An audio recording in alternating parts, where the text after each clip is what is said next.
साईं की बात। बच्चे, आसमान छूना चाहते हो ना तुम? ऊंचाइयों तक पहुंचना चाहते हो ना? तुम्हारा मन है ना कि तुम ऊंचाइयों तक पहुंचो? तुम्हें ऊंचाइयों पर पहुंचाऊंगा मैं। इस खुले आसमान में उड़ने का मौका दूंगा तुम्हें, और तुम उड़ोगे भी।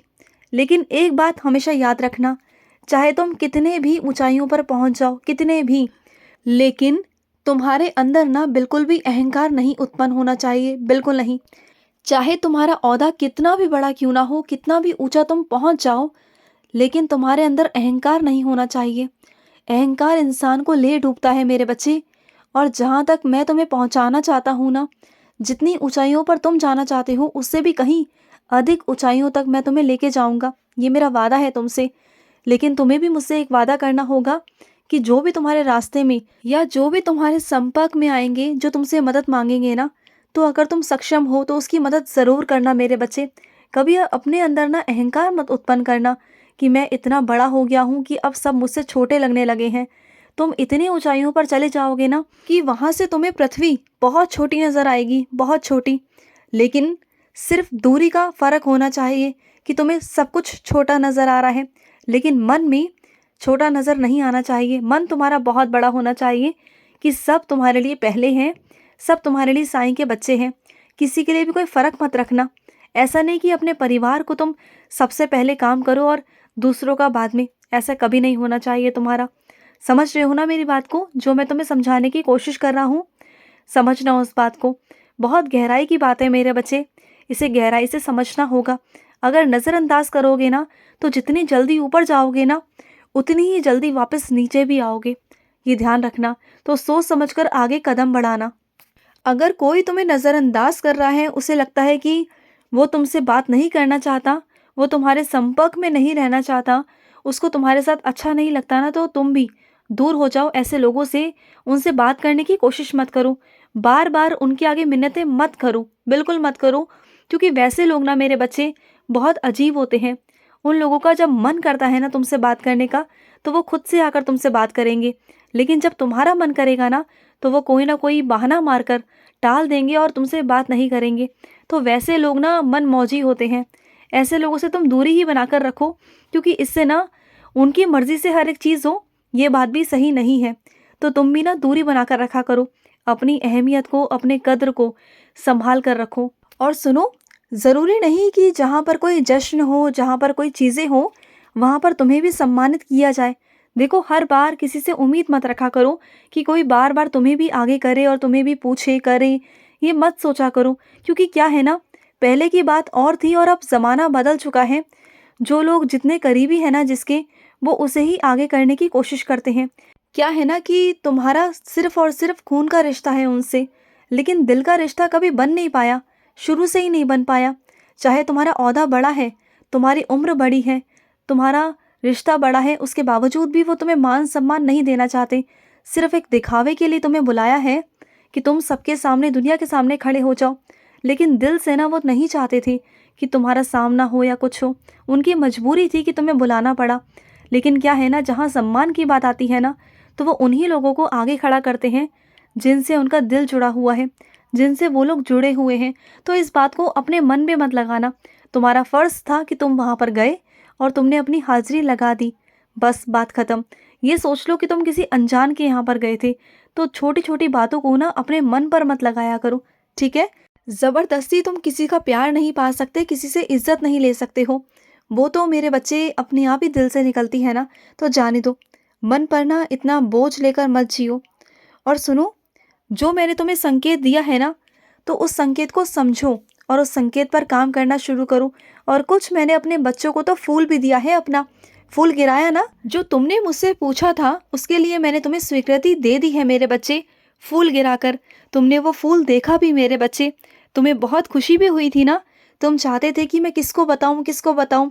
साईं ने मेरे साथ ये अनुभव किया है ना? तुम्हें बहुत खुशी हुई ना। और कई मेरे बच्चे तो ऐसे हैं जिनके साथ पहली पहली बार अनुभव हुआ, क्योंकि वो मेरे बच्चे नए नए जुड़े हैं। उनके साथ शुरुआती दौर में जो अनुभव हुआ है ना, वो तो खुशी से पागल हो चुके हैं। उन्हें लगने लगा है कि हाँ, बाबा हैं उनके साथ। और ये हकीकत है मेरे बच्चे कि मैं तुम्हारे साथ ही हूँ, चिंता मत करो। मैं तुम्हें कहीं डगमगाने नहीं दूंगा, कहीं जाने नहीं दूंगा। तुम्हारे पूरे परिवार की जिम्मेदारी मेरी जिम्मेदारी है, बिल्कुल चिंता मत करना। और सुनो, व्रत करते हो मेरा तो मन से करो, दिल से करो, लेकिन ना उसके लिए इतना भूखे रहना कि मुझे पसंद नहीं है मेरे बच्चे। देखो, फल खा लिया करो, दूध पी लिया करो, जूस पी लिया करो, लेकिन भूखे मत रहा करो। व्रत का मतलब ये नहीं कि बिल्कुल अपनी आत्मा को तुम तड़पा दो, मैं नहीं चाहता हूँ। और सुनो, मैं अपने कुछ बच्चों के पास ना इस नए साल पर आने वाला हूँ, किसी स्वरूप के रूप में, किसी उदी के रूप में, या फिर साइंसा चरित्र के रूप में, किसी ना किसी के माध्यम से, कैसे ना कैसे इस नए साल पर मैं तुम्हारे घर में प्रवेश करने वाला हूँ मेरे बच्चे। मेरा प्रवेश, मेरा आगमन तुम्हारे घर पर होगा और मेरी इतनी कृपा रहेगी, इतनी कृपा रहेगी ना कि तुम्हारे घर से सारी नकारात्मकता नष्ट हो जाएंगी मेरे बच्चे। और एक मेरी बात को ध्यान रखना, ये दिन, ये साल आते रहेंगे, जाते रहेंगे, लेकिन तुम अपने अंदर क्या बदलाव कर रहे हो, अपने जीवन में क्या बदलाव कर रहे हो। आज जो तुम्हारा जीवन है, आज जो दिन है, कल वही दिन होगा तुम्हारा। तो उसमें नया क्या है बताओ। उसमें नया तुम कर सकते हो कुछ, अपनी आदतों को बदल कर, अपनी दिनचर्या को बदल कर, अपनी सोच को बदल कर।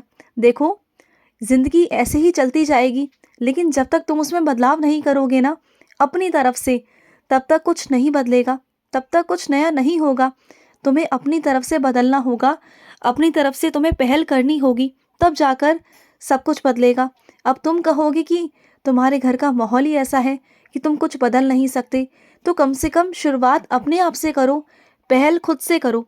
धीरे धीरे धीरे कर कर सब हो जाएगा, सब जैसा तुम चाहोगे वैसा हो जाएगा। और सुनो, मैं अपने कुछ बच्चों से कहना चाहता हूँ कि नए साल को ना तुम इस तरीके से मत मनाना कि तुम जाओ और जाकर नशा करो, या फिर किसी पार्टी में जाओ, किसी जश्न में जाओ। ऐसा मत करना। अगर तुम पूरा साल मेरी कृपा पाना चाहते हो, मेरी प्राप्ति चाहते हो ना, तो अपने मंदिर में ही जाना। तुम्हारे घर के पास में जो भी मंदिर हो वहाँ जाना और वहाँ जाकर ही जश्न मनाना, मेरे साथ मनाना, तुम्हारे साईं के साथ। और अगर लगे ना तो मेरी साईं सा चरित्र पढ़ना, इससे मैं तुम्हें आशीर्वाद दूंगा। देखो, काम वो करो जिससे तुम्हें फ़ायदा हो, तुम्हारे परिवार को फ़ायदा हो, और पूरा ज़िंदगी भर तुम्हारे साथ मैं रहूं। जश्न करने से, पैसा बर्बाद करने से कोई फ़ायदा नहीं मेरे बच्चे। जो ये जश्न कर कर ये लोग, जो दुनिया है ना, जो कलयुगी दुनिया है, ये जो दुनिया में पैसे उड़ाते हैं ना बेफिजूल का, अगर उन्हें सच में अहमियत है ना पैसों की, तो वो उन लोगों को जाकर दे जो ठंड में काँप रहे हैं, जिनके बदन ना ठंड से इतने ठंडे हो गए हैं कि उनकी सांसें तक निकलने की नौबत आ गई है। इस कदर वो परेशान है अपनी ज़िंदगी से, अपनी मौत को मांगते हैं। वो हर रोज़ मुझसे अपनी मौत मांगते हैं। उन्हें जीना अच्छा नहीं लगता इस कलयुगी दुनिया में, क्योंकि उनके पास पेट भरने को ना 1 रुपया नहीं होता, कि उनके पास इतना भी पैसा नहीं कि एक वक्त का खाना भी खा सके। तो तुम ऐसे ही बेफिजूल में पैसों को उड़ा रहे हो, इधर उधर किसी पर लुटा रहे हो। अगर उन्हीं पैसों को तुम किसी को दो ना, तो इतनी तुम्हें दुआएं मिलेंगी, इतना आशीर्वाद मिलेगा ना कि पूरा साल तुम्हारा ऐसे निकलेगा ना, कोई भी विघ्न, कोई भी संकट तुम पर हावी नहीं हो पाएगा। इतना आशीर्वाद मिलेगा ना।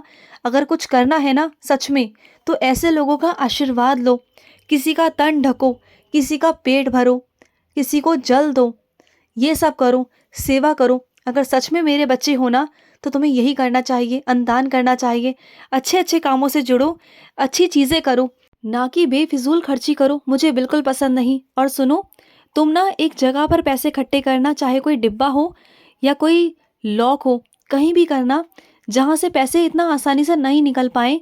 उन पैसों को इकट्ठा कर कर ना रखना, और जब तुम मेरे शिरडी आओगे ना, तो उन पैसों का इस्तेमाल कर लेना।